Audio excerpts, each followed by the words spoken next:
Here's my robot. He's painting. Murals are going up on the walls inside Heartland Community College, but humans aren't responsible for the installation. Take a look.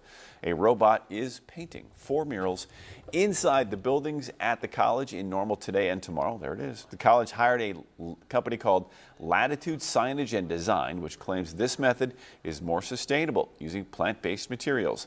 It will also cost less than a traditional vinyl or painted mural. Humanities professor Dr. Wayne Bass says the murals were the instructor's idea too, intended to inspire students. They also hope they can be teaching materials like this world map installed last year.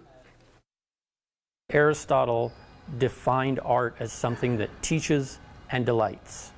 And this is done very much in that spirit. Like, this is art that is intended to delight the people that walk up and down these halls, but also to instruct them, and that's the idea.